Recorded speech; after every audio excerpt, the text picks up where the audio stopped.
aí o pessoal vem, mas aí acontece algum imprevisto, no domingo seguinte que a gente vai cantar, falta alguém e fica defasado o naipe, né? Pra quem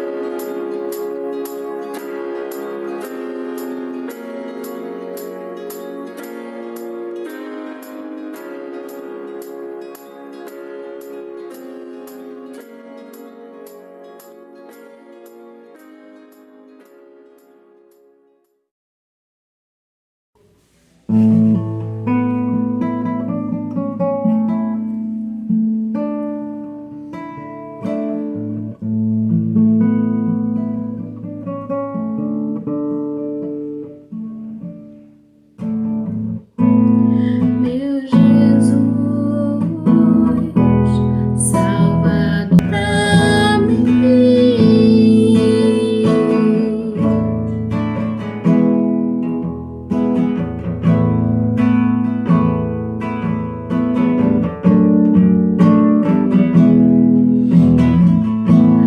Meu Jesus, incomparáveis são tuas promessas pra mim.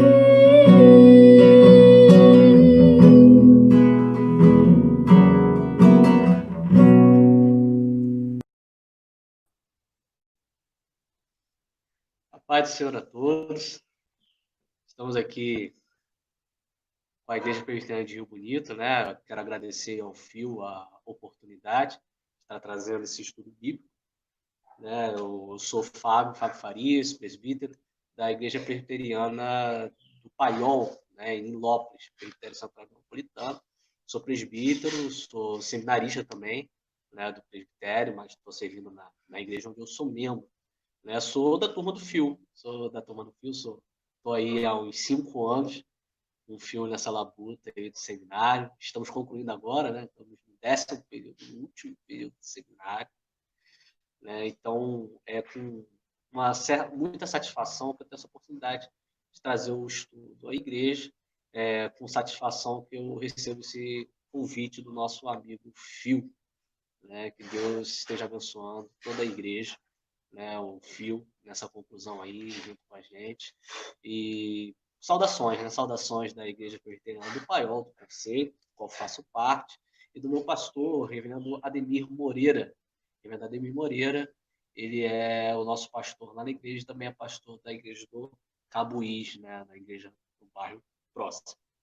Então, meus irmãos, a nossa proposta aqui, feitas as apresentações, é apresentar um estudo, né? A gente tem trabalhado, né? A Igreja de Rio Bonito tem trabalhado a Epístola de Paulo aos Efésios, e ficou, né, nesse dia para a gente tratar de Efésios capítulo 5, dos versos 22 a 33.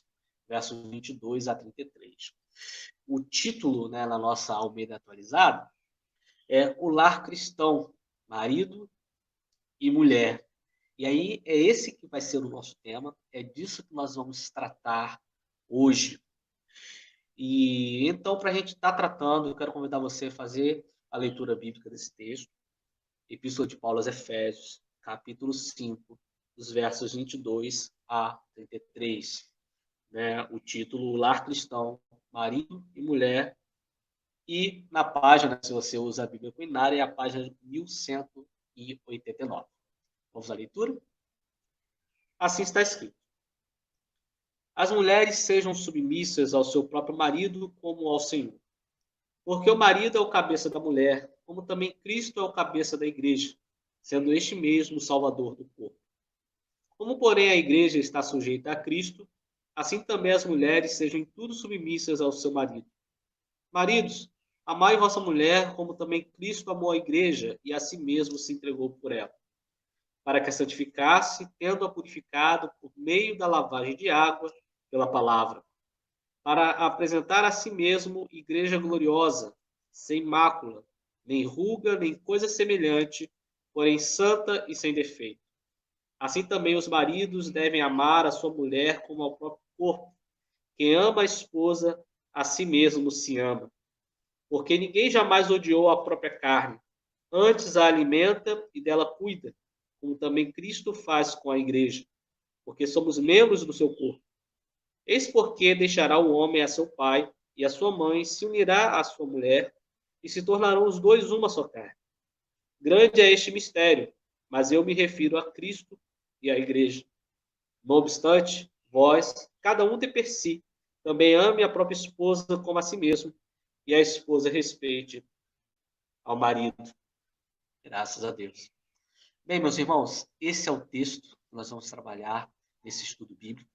Eu vou dividir essa exposição em dois momentos, tá? Primeiro, eu quero apresentar você ao texto.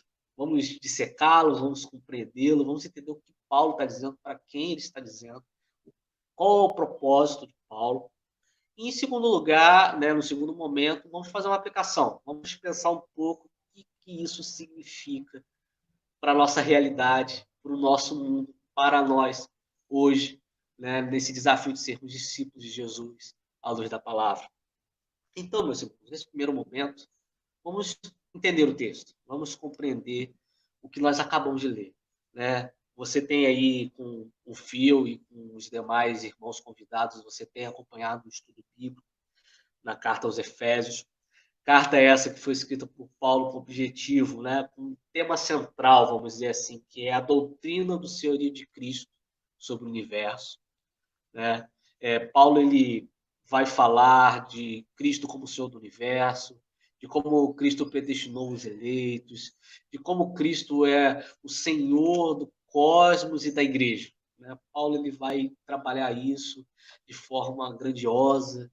Paulo vai trabalhar isso falando de coisas muito elevadas, numa linguagem muito profunda, até que ele chega no momento que ele vai partir para as coisas práticas, né? O apóstolo Paulo ele vai dizer, olha, diante de coisas tão gloriosas como essas, né, nós somos chamados a ser um novo homem, uma nova criatura, né? Paulo ele fala, né, retomando um pouco, provavelmente você passou por esse texto, né, no capítulo 4, versos 22 a 24, o apóstolo Paulo ele fala o seguinte: quanto ao trato passado, vos despojeis do velho homem, que se corrompe segundo as concupiscências do engano, e vos renoveis no espírito do vosso entendimento, e vos revistais do novo homem, criado segundo Deus, em justiça e retidão, precedentes da verdade. Ou seja, diante de coisas tão gloriosas, de uma salvação tão gloriosa,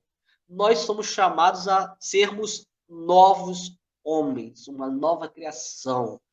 Diante do evangelho, diante da verdade, é como se nascêssemos de novo, né? Em outros momentos, o próprio Jesus, o apóstolo Paulo vão usar essa linguagem, nascidos de novo. E, meus irmãos, por que eu estou pontuando isso, né?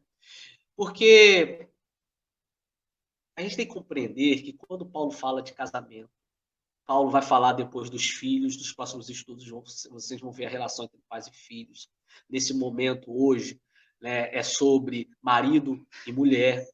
Quando Paulo trata disso, ele está tratando de como, na prática, nós seremos essa nova criatura, esse novo homem que se afasta do engano e abraça a verdade, justiça e retidão, né? E eu pontuo isso para você compreender o seguinte: quando Paulo fala sobre casamento, sobre filhos, sobre a relação laboral, trabalhista, né? Quando ele aplica o evangelho à vida concreta, Paulo está falando isso não como para uma correção. Ah, vamos ser bons pais, vamos ser um bom casal. É mais do que isso. Ele está dizendo o seguinte: olha, Cristo ele veio para transformar o teu casamento, Cristo veio para transformar a tua vida, e a transformação que ele tem para a sua vida ela é tão radical, tão impactante, que é como se você fosse um novo homem, uma nova mulher, como se fosse uma nova criação. Certo? Então, é essa a proposta de Deus para nós, essa é a proposta de Paulo para a igreja de Éfeso. Entendam, o que Deus tem para você é uma transformação poderosa, total, integral e impactante. Eu não estou falando nada menos do que isso. Então, tem essa perspectiva, em primeiro lugar, né, para você ficar atento, né, ao que Deus quer fazer na sua vida, e as implicações, né, disso para o teu casamento, né, que é o tema de hoje. Em segundo lugar, meus irmãos, eu quero, ainda contextualizando o texto que nós vamos ler, lembrar o seguinte, né?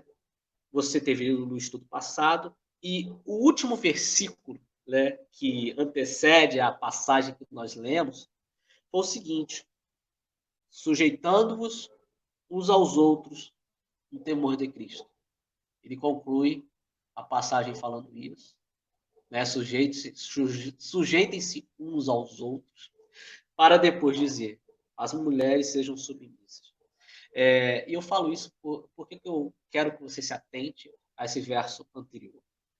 Eu quero que você se atente pelo seguinte, né? Existe um princípio absoluto, né, de que cada um deve se submeter ao outro, ao irmão em Cristo, no temor do Senhor. Existe um princípio absoluto, né, que Paulo vai falar lá em Romanos, de que em Cristo não há homem, nem mulher, nem escravo, nem livre, nem judeu, nem grego.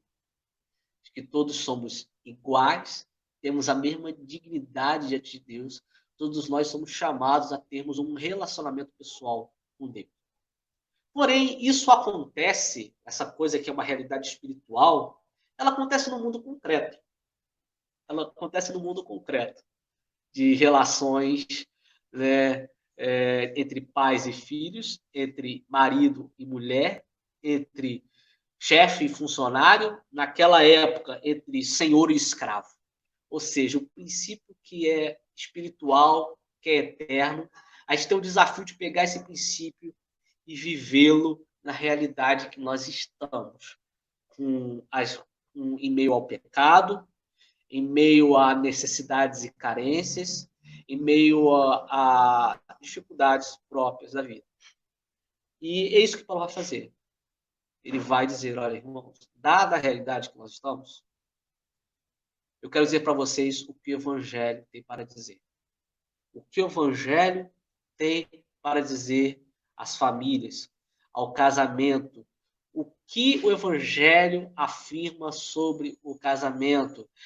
O que há no meu casamento que eu devo pensar e mudar a ser, visto que Jesus morreu por mim na cruz do Calvário. Então, é disso que Paulo vai tratar. E aí o texto que nós lemos, que você leu aí, ele está dividido em 4 partes. 4 partes. Os versos 22 a 24, Paulo ele fala do mandamento para a mulher. No verso 25 a 30, ele fala do mandamento ao esposo, ao marido. Dos versos 31 e 32, ele vai falar do mistério do casamento, né? Essa uma coisa misteriosa que é no casamento, que está ligada a Cristo. E, por fim, no verso 33, ele faz um resumo, ele faz uma definição do que é um casamento cristão. Casamento cristão, digo, um casamento que se submete a Cristo, um casamento que está atento ao que o Evangelho diz ao casamento. Certo, meus irmãos? Então, o texto está dividido nessas 4 partes. E aí, eu quero convidar você a compreender essas 4 partes. Tá certo? Vamos lá, então. Você está com a sua Bíblia aberta aí, em Efésios capítulo 5, versos 22 a 33. E nos primeiros versos, nós vamos ler que as mulheres devem ser submissas ao seu próprio marido, como ao Senhor. Porque o marido é o cabeça da mulher, como também Cristo é o cabeça da igreja, sendo este mesmo o salvador do corpo.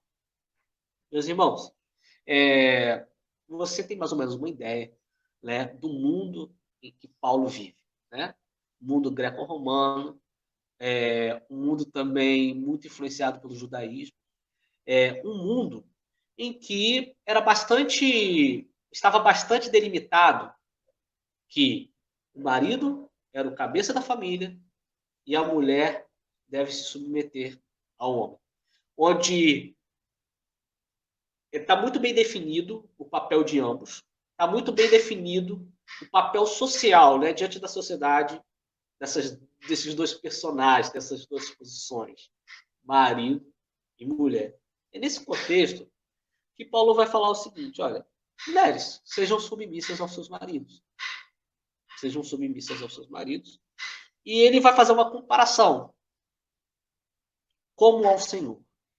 Ou seja, como você é submetido, assim como você obedece ao Senhor, e você crê que é o seu Salvador, o Salvador da sua vida, né? Que é o Salvador do corpo, como Paulo vai dizer aqui, sejam submissas aos seus maridos. É uma coisa muito simples. É uma comparação muito simples que o apóstolo Paulo faz. Obedeça ao seu marido como você obedece ao Senhor. E aí ele parte, né, para explicar essa relação. Né? A igreja está submetida a Cristo. A igreja do Senhor está submetida a Cristo. Nós vamos ao templo para ouvir a palavra, para ouvir os mandamentos, para nos relacionarmos com o Senhor. E então, nós nos submetemos, ouvimos e procuramos obedecer e viver conforme a palavra. O apóstolo Paulo está fazendo essa comparação, certo? A gente vai pensar um pouco acerca de o que isso significa hoje, à luz de tantas coisas, né? O casamento, a instituição do casamento está mudando, mas o que você precisa entender no momento, que é isso que o apóstolo Paulo está dizendo, para aquela época, para aquele tempo, para aquelas pessoas. Depois, Paulo, ele vai falar aos maridos, né? A partir do verso 25. Ele vai dizer, marido, amai vossa mulher. Né? Falando ao mundo, na época em que estava muito bem delimitado o fato de que o marido devia ser o provedor da casa, de que era o marido que saía para o trabalho, era o marido que tinha funções públicas. E nesse contexto, Paulo vai dizer o seguinte, olha, marido, ame sua esposa. Ame como? Ame como Cristo amou a igreja, né? E a si mesmo se entregou por ela, diz o verso 25. Né? Ou seja, você quer um parâmetro para amor? Você quer uma definição do que significa esse amor que você deve à sua esposa? Então lembre-se de Cristo. Lembre-se de Cristo. Lembre-se do que ele fez pela igreja. Ele amou-a tanto ao ponto de se sacrificar por ela, a ponto de morrer por amor a ela. Então, é esse padrão que você tem que seguir. O sarrafo está nessa altura. É isso que o apóstolo Paulo está dizendo. E ele vai, quando ele faz essa comparação entre casamento e a igreja, né, no verso 26, ele vai falar o seguinte, né? Maridos, amai vossa mulher para que a santificasse, tendo-a purificado por meio da lavagem de água pela palavra. Aí ele faz uma analogia, né? Cristo, ele cuida da igreja, ele santifica, ele purifica a igreja, ele trata com amor a igreja, pela lavagem da água e pela palavra, que é uma referência ao batismo. Ao batismo. Deus, ele toca no nosso coração, nos salva, e nós confessamos publicamente que pertencemos a Deus no ato do batismo e da profissão de fé. O batismo é um símbolo de que Deus purificou, limpou, nos deu um banho na nossa alma, nos limpou, nos salvou. Certo, meus irmãos? Então ele vai utilizar essa analogia. Assim como Cristo, ele nos limpou dos nossos pecados, assim como isso é simbolizado pelo batismo, assim devemos fazer com nossas mulheres. Né? O homem deve cuidar da sua mulher. Não só pela lavagem da água, mas como também pela palavra. Deus, Cristo, cuida da sua igreja pela palavra. Quando você vai à igreja e lá está um pregador que foi chamado por Deus para proclamar a palavra, quando esse pregador ele ensina a palavra, ele a explica, ele a aplica, isso é o modo pelo qual Deus está cuidando de você. O modo pelo qual Cristo está se comunicando com você. Lhe dando direcionamento, lhe dando um instrumento, visão, uma forma correta de olhar à luz da palavra para você viver a sua vida. É isso que Deus está fazendo por você. Ele está te santificando, Ele está te purificando, Ele está cuidando de você. Está se relacionando com você. Fala contigo. E lá naquele templo, né? Aí quando você vai aí na igreja de Rio Bonito, né? Hoje você está assistindo online, mas lembre-se de quando você sair da sua casa, né? Parece um passado tão distante, mas você sair de casa e a igreja, lá você ouvia a palavra e você orava ao Senhor, respondendo essa palavra, confessando os teus pecados, adorando a Deus, você cantava, ou seja, relacionamento. Por meio do relacionamento, por meio do batismo, por meio da ceia do Senhor, né? Nesses ritos, nesses momentos especiais, Deus se relacionava contigo, você se relaciona com Deus, né? Isso ainda está acontecendo, mas de forma virtual, certo, meus irmãos? Por meio disso, Deus santifica a sua igreja.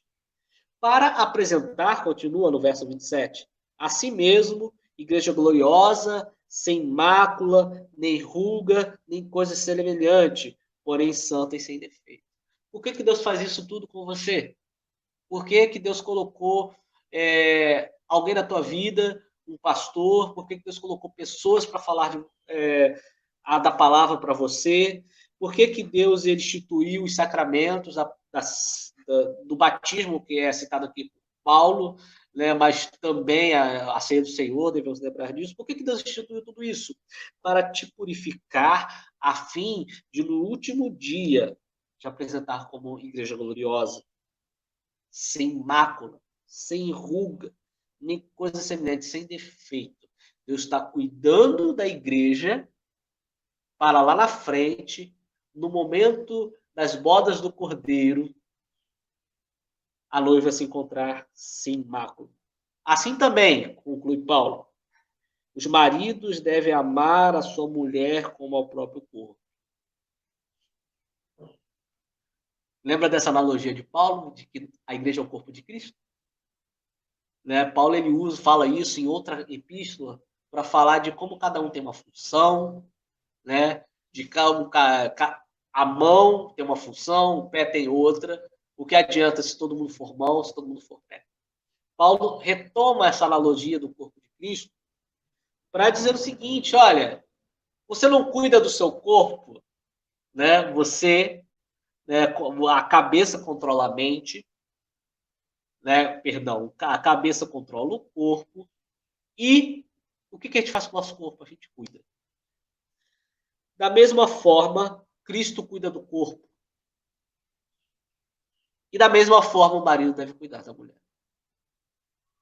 O marido deve cuidar dela, do seu bem-estar, da sua saúde, né? De forma que ela seja encontrada sem nenhum defeito. Essa comparação que Paulo está fazendo. E diz uma coisa óbvia. Quem é que odeia o seu próprio corpo? Tem gente que maltrata o cônjuge. Marido que maltrata a mulher. Alguém maltrata o próprio corpo? Assim como isso é estranho, Paulo também diz, deveria ser estranho. Deveria ser estranho, né? O marido maltratar a mulher. Portanto, cuide da sua mulher. É o que Paulo está dizendo. E aí ele faz algo muito interessante, né? Ele faz ele fala o seguinte, né? No verso 31, ele cita o Antigo Testamento, o livro do Gênesis, dizendo, né? O que está escrito lá no Gênesis? Portanto, deixará o homem o seu pai e a sua mãe e se unirá à sua mulher e se tornarão os dois uma só carne. Grande é este mistério, mas eu me refiro a Cristo e à igreja. O que Paulo está dizendo? Eu acho que talvez seja uma das coisas mais interessantes que há nessa passagem. Se até aqui tudo foi muito um tanto óbvio, né, para nós cristãos que já lemos esse texto várias vezes, aqui existe algo interessante. Paulo está dizendo o seguinte, olha, lá no Gênesis está lá escrito que o homem deve deixar os seus pais, se casar com uma mulher, e de que ambos serão uma só carne. E de que isto é um grande mistério. Existe algo muito misterioso nisso, né? No fato de uma ligação tão profunda entre dois seres humanos. O fato de deixar, né, a comodidade, né, o cuidado do pai, o seio da mãe, e desse homem se unir à sua mulher, a uma mulher, e tornarem-se ambos uma só carne. Existe um mistério muito profundo no nível de intimidade, na profundidade de um relacionamento tão estreito e tão profundo. Existe algo de misterioso acerca do propósito disso, né? Por que vamos dizer assim, né? Relacionamentos são tão difíceis, né? Pessoas têm tantas diferenças, pessoas têm tantos gostos diferentes, tantos contextos históricos diferentes, criações diferentes. Como pode pessoas assim se unirem? E qual o propósito dessa união que às vezes pode gerar tantos choques? E o que Paulo está dizendo é o seguinte: na verdade, esse mistério encontra sua resposta na relação entre Cristo e a igreja. Entre Cristo e a igreja. Como assim? Entenda, meu irmão. Cristo, ele é Deus. O homem, ele é o que é? Pecador. Totalmente diferente. Mas Cristo, ele se relaciona com a igreja não com base nas diferenças e não no seu direito de julgar o pecador e de condená-lo. Mas Cristo, ele se faz homem, se encarna, fala a nossa língua, vive as nossas dores e nos ama sacrificialmente, abrindo mão da sua glória e chegando ao ponto de morrer por amor a nós, por amor à igreja. Um relacionamento que é pautado por perdão, por compreensão, por misericórdia, graça. Somente essa capacidade de amar, de perdoar, né, de caminhar junto apesar das diferenças. Somente em Cristo a gente encontra uma definição para isso e de como isso é possível. Assim como Cristo tem esse relacionamento com a igreja, o marido deve ter um relacionamento assim com a sua esposa. Cônjuges devem assim se relacionar, pautados no perdão, na misericórdia, no amor sacrificial. De modo que o casamento é uma forma de Deus predizer, lá no Gênesis, aquilo que Cristo faria por sua igreja. Dessa forma, o casamento passa a ser uma tipologia, né? Daquilo que Cristo faria lá no futuro pela sua igreja. Né? Deus faz coisas no Antigo Testamento para simbolizar o que ele faria no futuro. Né? Deus ele liberta o povo do Egito, abre o mar. Lá na frente, nós descobriríamos que seríamos salvos, não de uma escravidão política, mas da escravidão do pecado. E aí Deus nos faz passar pelas águas do batismo. Da mesma forma, lá atrás, Deus instituiu o casamento, Deus instituiu o matrimônio. E a gente fica pensando, nossa, que mistério é esse? Como duas pessoas podem viver juntas, né, com suas diferenças, com os desafios da vida? Lá na frente a gente vê, né, que Cristo, apesar de ser Deus e apesar do homem ser pecador, ele se relaciona conosco com base em misericórdia e amor. Por fim, o apóstolo Paulo, então, ele se sente à vontade para dar uma definição do amor cristão, de dar um resumo de tudo isso. Ame a própria esposa como a si mesmo, o marido, e a esposa respeite ao marido. Faz assim a definição de um casamento cristão. Meus irmãos, é isso que o apóstolo Paulo ele vai falar para a igreja aos Efésios. Essa é a mensagem de Paulo. né? Ele está falando o seguinte, né?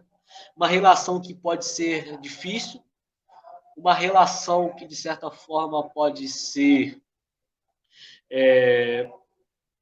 gerar problemas, né? No mundo, aquela época em que havia um domínio quase bastante complicado do homem sobre a mulher, Paulo vem trazer a imagem da figura da relação entre Cristo e a igreja para redimir essa relação. Para dizer o seguinte, olha, tá certo, a gente sabe, né, que o casamento funciona assim. O marido é o cabeça, a mulher é submissa ao homem, deve compreendê-lo, deve amá-lo, deve respeitá-lo. Pois bem, mulher, respeite ao marido, como você sabe que a igreja deve obedecer a Cristo. E marido, ame a sua mulher como Cristo amou a igreja. Porque aí quando há essa convergência de sentimentos, essa relação deixa de ser uma relação com potencial ruim, com potencial danoso, deixa de ser um relacionamento opressivo, né, como talvez era no mundo antigo, certamente era, para ser um relacionamento abençoador, né? A submissão deixa de ser, né, deixa de ser algo visto de forma negativa para ser um alento, né, uma proteção para a mulher. E da mesma forma, o marido deixa de achar que tem uma posição de controle e que pode, de certa forma, abusar dessa prerrogativa para entender que o amor deve ser sacrificial. Então, essa é a mensagem de Paulo. Mas aí, meus irmãos, a gente tem um mundo moderno, né? Desde isso que Paulo fala aqui, se passaram 2000 anos, o mundo mudou, né? E a gente fica pensando, então, como vai se suceder isso, né? Como isso se aplica num mundo tão diferente, né? E aí eu só queria pontuar algumas coisas, né? Em primeiro lugar, que essa mensagem de Paulo lembra para nós que a falência do casamento como uma instituição social nos dias de hoje, né? Às vezes a gente para pensar no mundo de Paulo e a gente olha para o mundo hoje e vê que mudou. Algumas coisas positivas, sim.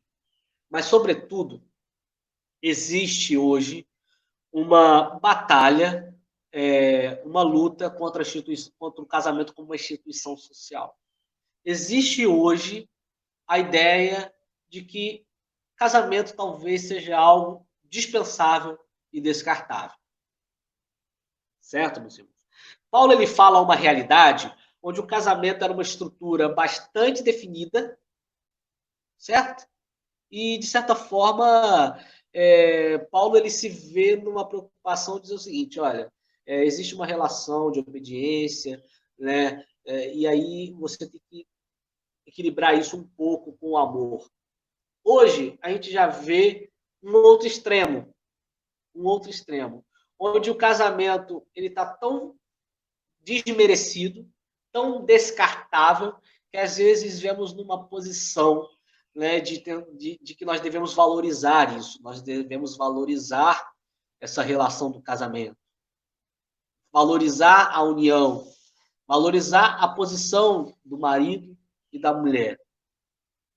Irmãos, eu falo isso porque tenho certeza, meus irmãos, a destruição do casamento como instituição, essa ideia de que o casamento é descartável, tem sido uma das coisas mais danosas para a nossa sociedade, para o nosso país em especial. Muita da desgraça econômica, muito da violência que existe no nosso país pode ser explicado por uma coisa, pela falência do casamento. É uma desgraça para a vida de qualquer pessoa. Você estabelecer um casamento, e em poucos anos você se divorciar, e aí existem crianças que crescem num dilema entre pai e mãe, porque sabe que existem diferenças, existem mágoas, existem diferenças e existe um problema econômico, né? gente que se junta, constrói uma vida juntos, depois separa, uma das partes vai embora, outra fica com a casa, existe uma disputa ali, muita gente com 25, com 30, com 40 anos se vê numa situação de ter que voltar para os pais quando os pais ainda estão vivos, de ter que começar a vida do zero. Tanta gente que no meio desse caminho aí descamba para o crime, descamba para vidas alternativas. E aí, quando você percebe esse cenário, você vê como a destruição da família, essa concepção do casamento como algo descartável, é algo tão danoso. Faz tanto mal à sociedade. E aí, meu irmão, em primeiro lugar, você tem que compreender que você, como cristão, tem esse desafio, essa responsabilidade sobre o seu casamento. É muito sério você compreender que você tem que lutar por esse casamento. Né? Você tem que compreender que é um desafio. Paulo, talvez naquele tempo, tivesse uma preocupação de pegar o casamento, a instituição do casamento, e estabelecer um pouco de igualdade. Né? Perceba que ele meio que relativiza a diferença, né, entre os casais, quando diz que um se submete, mas o outro tem que amar sacrificialmente. Ou seja, na prática, é uma parceria. Na prática, é um relacionamento de troca mútua. Nos tempos de hoje, o nosso desafio é mostrar a importância da instituição do casamento.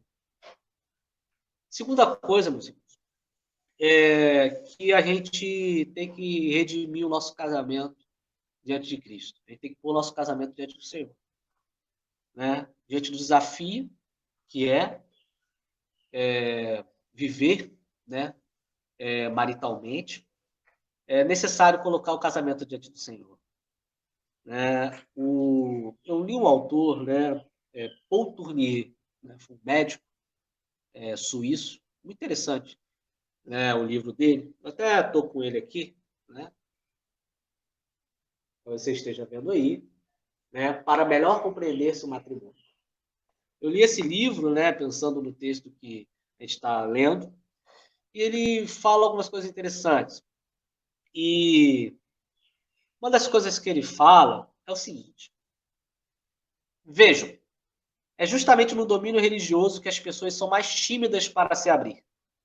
Muitas vezes assombra-me ante um casal que contraiu matrimônio na igreja, um ideal cristão, cada um dos cônjuges é piedoso, vão ambos ao templo evangélico, à igreja católica, e à confissão. Tomam a comunhão, né, participam da ceia do Senhor. Pergunto-lhes, né, isso nas sessões que ele fazia, né? Vocês oram juntos? Tem momentos de reflexão juntos? Não. É a resposta natural. Né? E aí, meus irmãos, entendam. Como assim redimir o casamento perante Cristo? Meus irmãos, precisamos colocar o nosso casamento diante de Deus. E não é colocar o casamento diante de Deus, cada um do seu lado. Precisamos orar juntos com o nosso cônjuge, pelo nosso casamento. Precisamos compartilhar pedidos de oração. Precisamos chorar juntos diante de Deus, um pelo outro. Precisamos confessar os nossos pecados um ao outro e orarmos a Deus. Precisamos colocar Deus como parte deste relacionamento. Precisamos viver esse relacionamento diante de Deus. E isso é muito importante, não só porque orar é importante, mas porque orar juntos fortalece a intimidade, fortalece a abertura. Nesse livro ele fala de como muitas vezes os casais, devido às diferenças, cada um vive para um lado. Não se abrem em relação aos seus dilemas. Passam os dias e falam de forma superficial, né, das coisas, dos problemas, dos filhos, mas não abrem o coração um ao outro, não são compreendidos um pelo outro. Isso aí ficou lá no namoro, ficou lá no noivado, ficou lá na lua de mel, ficou lá no primeiro ano de casamento, né? Naquela época, ela era a pessoa que me compreendia, que me entendia, que me amava. Tudo que eu falava, ele completava a minha frase, né, o que eu ia dizer, parecia que ele lia a minha mente. Né, e hoje, com os rituais, né, e com os problemas do relacionamento, tudo que se fala é superficial. E aí, meu irmão, entenda. Entenda bem. Quando oramos juntos, um pelo outro, compartilhamos pedidos de oração, oramos diante de Deus por problemas, né? Coloca diante do Senhor, nós brigamos, vamos orar a Deus, agora que a gente está bem, vamos fazer uma oração juntos. É uma forma de se abrir um ao outro, né? É uma forma de se abrir um ao outro. Ele ouvindo a tua oração. Quer uma dica bem prática? Faça isso.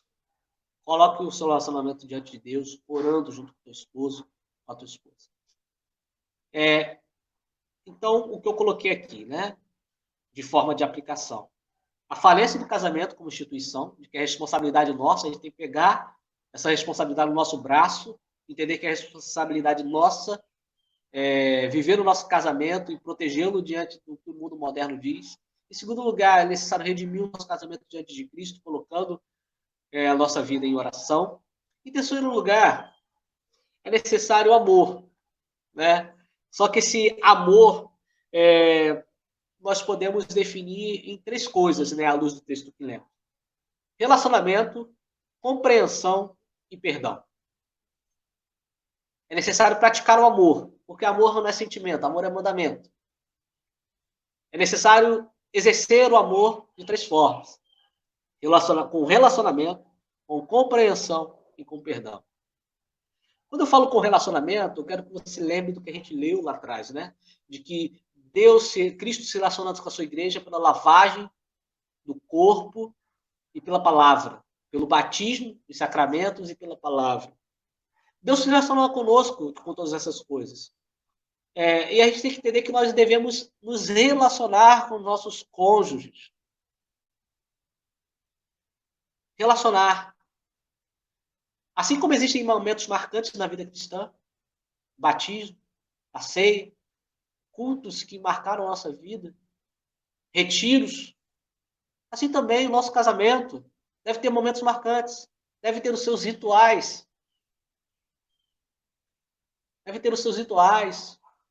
os seus passeios, seus momentos de intimidade, horas que você se dedique especificamente ao seu relacionamento. Assim como Cristo faz isso com a igreja, você tem que fazer com o seu cônjuge. É necessário estabelecer relacionamento, sair da superficialidade. Bem prático, né? É uma coisa bem prática, sai com a tua esposa. Você tem que criar momentos. Sai com a tua esposa, vai pro shopping. Manda as crianças, né? Manda as crianças um pouco para os avós, estão com saudades. Relacionamento. Compreensão. Amor é compreensão. João Calvino dizia que nós compreendemos mais a nós mesmos quando compreendemos a Deus, né? Quando nós olhamos para Deus, ouvimos a palavra, a gente entende quem nós somos. Assim também é necessária compreensão. Não é só bater boca com o outro, é entender o outro. Uma das coisas mais fantásticas que existe no relacionamento a dois, no início, né, no namoro, que faz a gente amar a pessoa, é o fato dela nos compreender. Às vezes ela é diferente de nós, mas ela nos compreende. E ela não nos julga, né? Ela não nos julga, mas nos abraça. O relacionamento de Cristo com a igreja é assim. Apesar dos nossos pecados, Deus, ele vem a nós, fala na nossa língua e age nas nossas vidas. Assim também é necessário compreensão do casamento. Compreender. E compreender implica em escutar. Implica em escutar. Implica em entender, implica em ceder. Você pode discordar, mas é necessário compreender. É necessário compreender. Paul Tournier, né, que eu citei anteriormente, ele fala: a falha mais frequente no matrimônio parece ser a falta de transparência. Eu entrevisto muitos casais. No fundo de suas dificuldades, encontro sempre essa ausência de abertura mútua, legal e completa, sem a qual não pode existir compreensão. Um casal que tem a coragem de sempre dizer-se tudo passará seguramente por muitas sacudidas e poderá construir um matrimônio cada vez mais bem-sucedido, ao passo que toda dissimulação oculta será, por sua vez, o sinal e o caminho do fracasso. Conversar, ouvir, compreender. Assim você vai amar o seu cônjuge. E, por fim, perdão. Né? Perdão. O relacionamento entre Cristo e a igreja está baseado no perdão. Quando Cristo morreu na cruz do Calvário, ele tomou os nossos pecados, sofreu a condenação que nós deveríamos sofrer e nos perdoou. Nos perdoou. Eu, geralmente, na igreja, quando falo sobre perdão, lá na igreja do Paiol, eu costumo falar isso. Se Deus te perdoou, por que ele não pode perdoar o teu irmão? Né? A pessoa que está do seu lado. Você é digno de perdão e ela não é? Todos somos dignos, ninguém merece perdão. Perdão é uma misericórdia, é uma graça. Mas, meu irmão, então, se Deus perdoou o irmão que está do teu lado, por que você não pode perdoar o irmão que está do seu lado? Quem é você? Isso se aplica perfeitamente ao matrimônio. Se Deus te perdoou, e Deus já te perdoou, entenda. Por que você não pode perdoar o teu marido, a tua esposa? Ame a Cristo, ame o teu cônjuge como Cristo amou a igreja, ao ponto de perdoá-la e morrer por ela. Perdão, meus irmãos. É necessário pedir perdão. Paul Tournier, a quem recorro novamente, fala: é muito mais difícil revelar nossas faltas para aquele com quem compartilhamos a vida e cujo amor e estima valorizamos ao máximo. É difícil pedir perdão a quem conhece todas as nossas falhas de cor e salteado.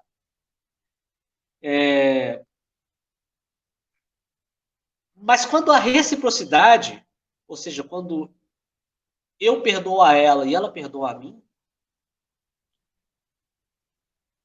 quando há reciprocidade, uma confissão corajosa, né?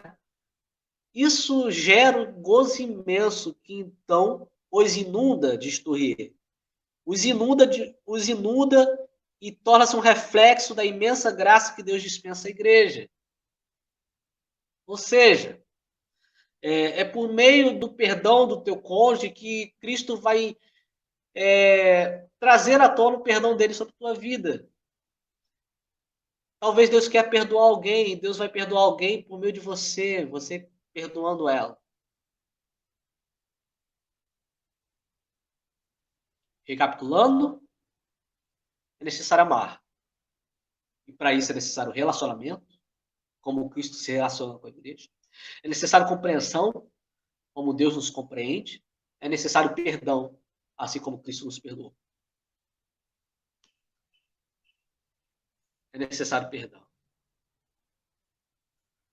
Então, meus irmãos, é isso que eu queria deixar com vocês, tá?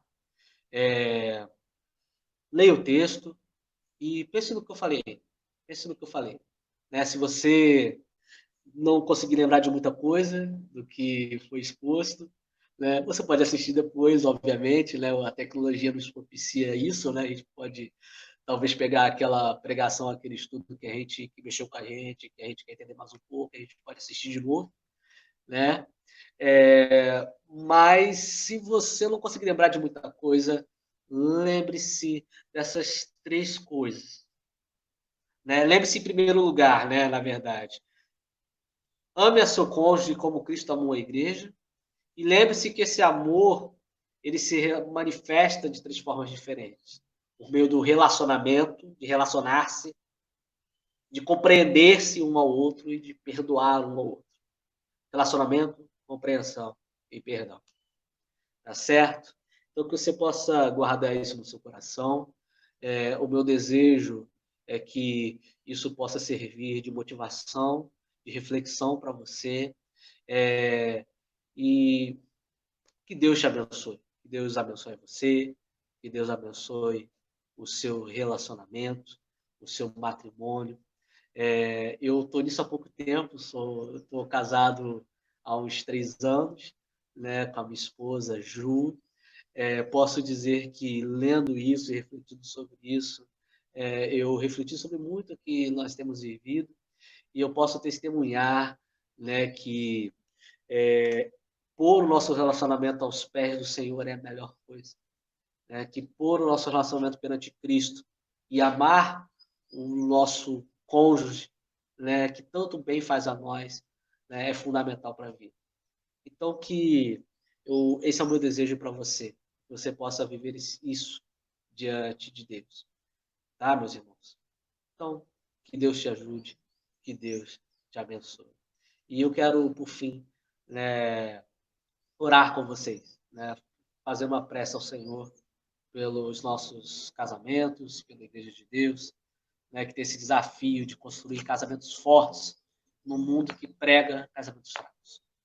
Vamos orar? Oremos. Senhor, meu Deus e meu Pai, em nome de Jesus, eu me uno aqui em espírito com os meus irmãos da Igreja Presbiteriana de Rio Bonito, pedindo a Tua graça, Senhor, sobre os nossos casamentos.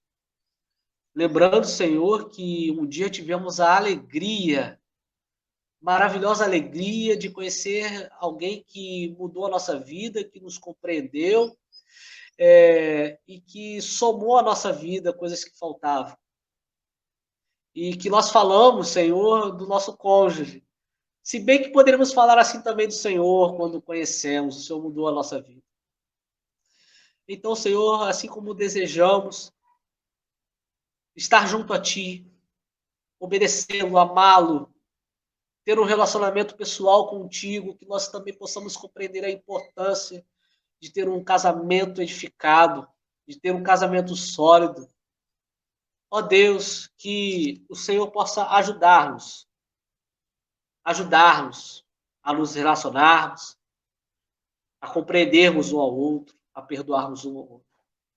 A nossa oração é para que o Senhor possa despertar em nós o desejo de restaurar, de curar feridas, de restaurar coisas importantes com relação ao nosso casamento.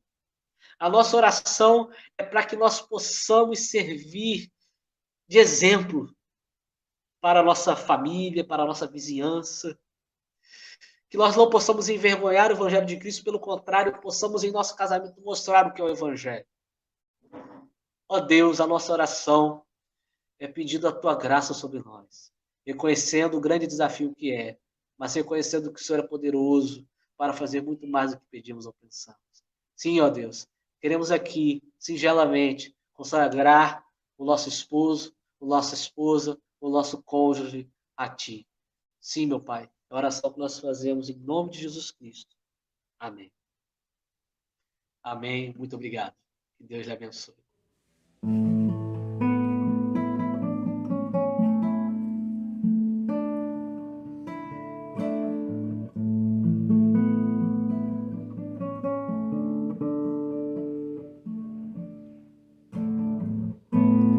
Meu Jesus, Salvador, outro igual não há. Todos os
que